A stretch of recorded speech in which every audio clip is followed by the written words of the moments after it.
Hello mga kadiskarte! Tara, dagdagan natin ang ating paninda ng ube graham de leche. Simulan na natin! Kailangan natin dito syempre ng graham crackers at chilled overnight na all-purpose cream. Gagamit rin tayo dito ng ube flavor na condensed milk at angel evap. Ang tatlong nasa lata nga pala ay lahat ito chilled overnight. At syempre, kakailanganin natin ng leche flan. Small leche flan lang ito at 1/2 cup lang ng mixture ang nilagay ko sa llanera. Ganito ang kakalabasan ng all-purpose cream kapag ito ay chilled overnight. Kailangan natin itong i-chill dahil ibibit pa natin ito upang mag-double ang volume nito. Ayan, i-transfer lang ito sa malinis na lalagyan. Medyo struggle lang ang pag-alis nito sa lata dahil medyo matigas na. Pero yun talaga ang kailangan natin. After ninyo itong i-transfer, kailangan natin gumamit ng electric mixer. Itong ginamit kong electric mixer ay binili ko lang ito sa Lazada. Nasa 160 plus lang ito eh. Mura lang siya kung tutuusin. Pero kung gagawin mo itong pang negosyo, mas maganda sigurong mag-invest ka sa medyo mahal-mahal ng mixer.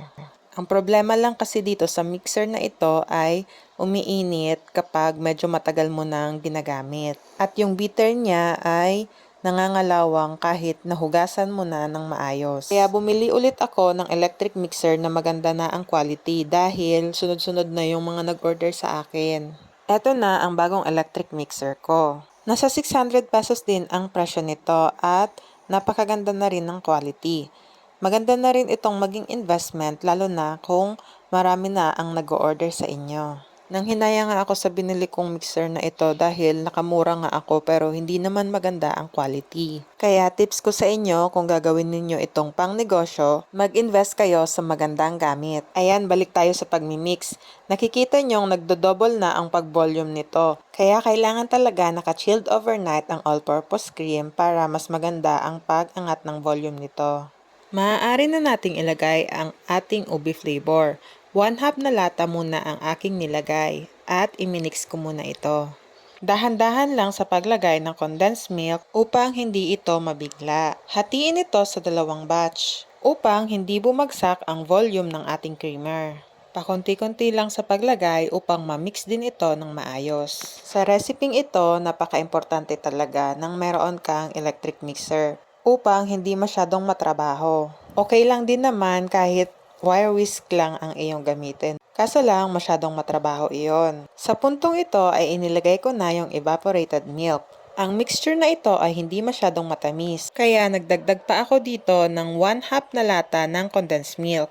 At nagdagdag rin nga pala ako dito ng ube flavor upang mas lasang-lasa ang ube at mas matingkad ang kulay nito. Nagdagdag ako ng condensed milk dahil kinukulangan pa ako sa tamis nito. Nakadepende pa rin sa inyo kung gaano katamis ang inyong gagawin. Kapag kasi lumalamig yung pagkain, nababawasan yung tamis ng ating kinakain. Hayan, kapag tapos nyo nang i-mix ang lahat ng ingredients, tayo nang mag-assemble. Gumamit lang ako dito ng 500 ml tub. Ang first layer ay ube creamer mixture.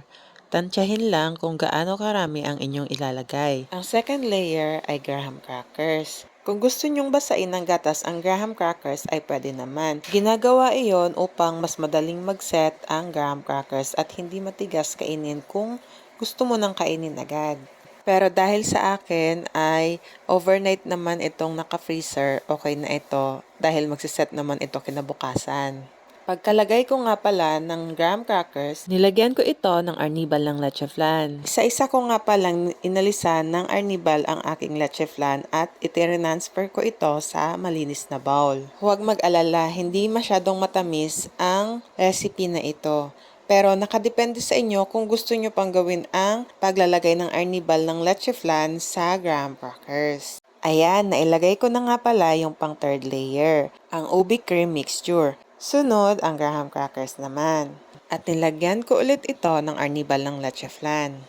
Bago nga pala ilagay ang leche flan dito, ay kailangan mo muna itong i-freezer. At least lamang 1 hour. Ginagawa ko iyon upang hindi masira ang layering ng graham at ube cream mixture. Mabigat kasi ang leche flan.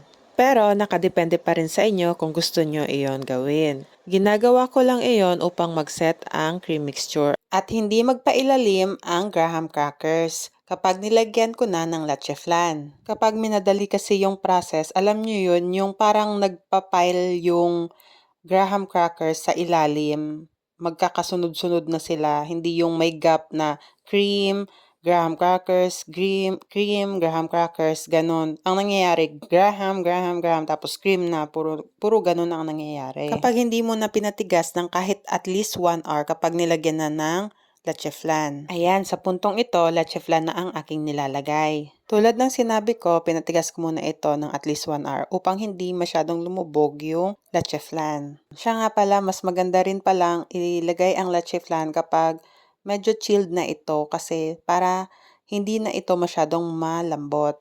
Pag malambot kasi yung leche flan, may tendency mahati ito.